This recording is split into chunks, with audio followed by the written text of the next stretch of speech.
Welcome back to the channel. If you're new to the channel, welcome to the channel.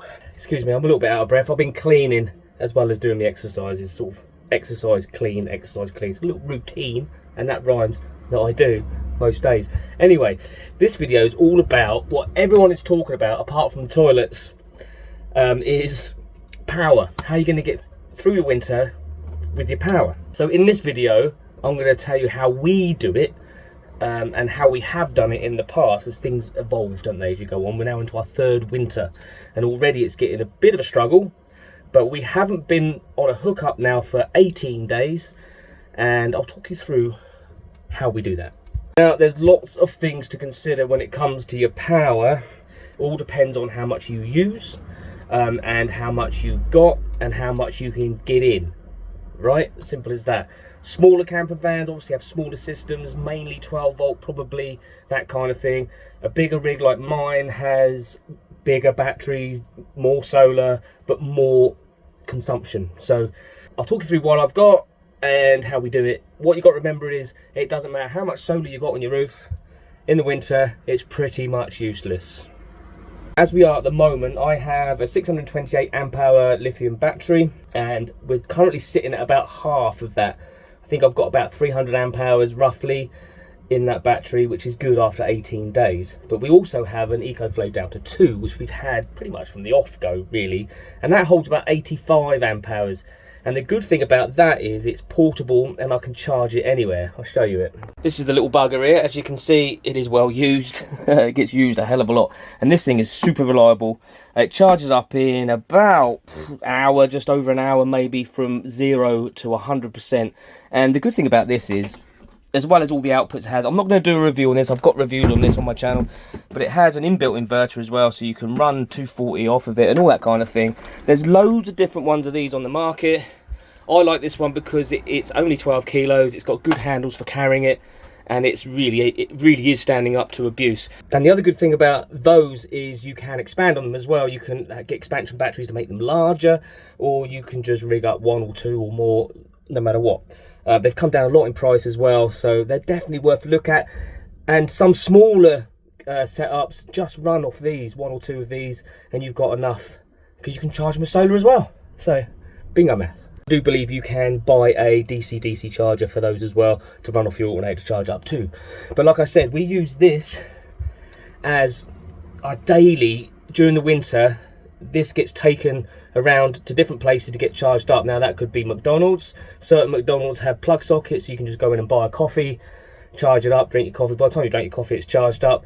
You can charge it at EV points. I've got videos on that. You can buy an EV adapter, plug into a pod point at a Tesco or wherever you can find a pod point these days, and you can charge it that way, or you can charge it at coffee shops. Always ask permission though, pubs, that kind of thing. A lot of places will let you, and obviously the generosity of family and friends as well. To charge one of these up from 0 to 100, it costs about 30p, depending on the tariff, obviously. It's a little bit more EV points. I think it works out about 42p, 45p, something like that to charge it up, and that will give us power for about 12 to 15 hours, and that's on this rig, which is a large rig. We do have quite a high power consumption. And what we tend to do in the winter is I'll be running the van off of what we call the house battery, the 628 amp hour lithium. That'll be running the van during the day, and we're getting bits of solar in. I'll talk about that in a moment, and driving and stuff. And then in the evening, when the sun goes down, I plug in the EcoFlow, and that runs the van till the morning. Bingo. Whatever excess power is left in the battery, sometimes it could be up to 30%. I'll just put that into the house battery via the in-house battery charger, and then it's another day and we'll go off and find somewhere else to charge that. Now, talking about solar, we have at the moment 700 watts. I'm going to be upgrading that to 1,000 watts over this winter. In the summer, no problem. We can run anything we want in the summer. 700 watts is more than adequate to keep our battery full all the time. You get those long summer days, don't you? It doesn't get dark till 10 at night and the sun is right above you. But obviously on these vans, we've got their flat mounted panels this time of year, we're middle of November now. The sun is coming down, it's really low in the sky. You're not getting a lot in. It's a sunny day today, and I'm getting no more than about 130 watts off of my 700 watts. It's a sunny, cloudy day, so when it goes behind a cloud, it goes down to as low as 20 watts On a rainy day, I can have days where I don't get anything. It just says 0 because it's that dark. So winter solar is hit and miss. Sometimes you do get some days where you can recuperate some power, but on the whole, I'd say from like November till probably March, it's near. We also have a DC-DC charger which charges the house battery off of the alternator. Problem is, in an old van like this, 37-year-old Fiat Ducato, Turbo Express, whatever you want to call it, the alternator is not very good. It's not very powerful at all. The most I can get is 20 amps. So on a 628 amp hour battery, an hour drive is just a few percent of that. So it's really not doing a lot. I do put, obviously I can turn it on and off, but I do put it on even on short drives because I figure if I'm doing like 5 hours worth of driving through a whole week, that's maybe an EcoFlow's worth of power. So it's like kind of like one night's power I'm getting off of that. If I go on a longer drive, obviously it's better if we go away somewhere. On newer vans, obviously you can have higher powered alternators, but there might be a solution for this, which Danny Boy's discovered. So there might be more coming about the alternator charging.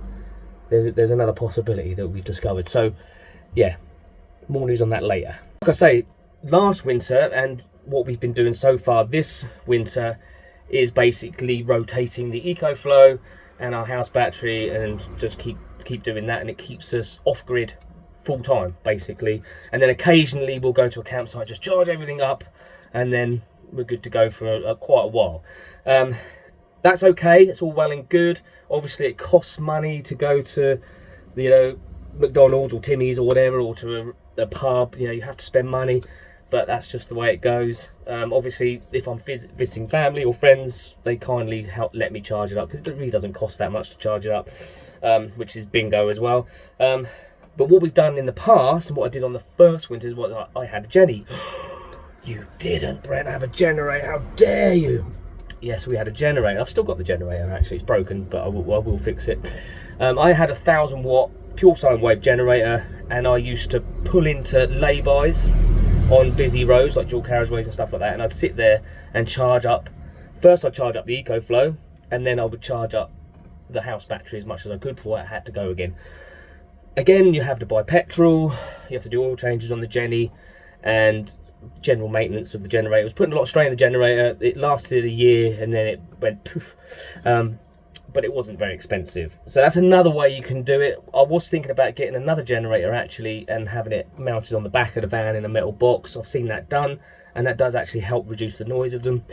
But using a petrol generator or diesel generator can be problematic, it's easy for you to say, if you're around a lot of people. So I mean, you know, you just have to be sensible with these things and don't have it blaring out all night if you're parked near people and all of that stuff.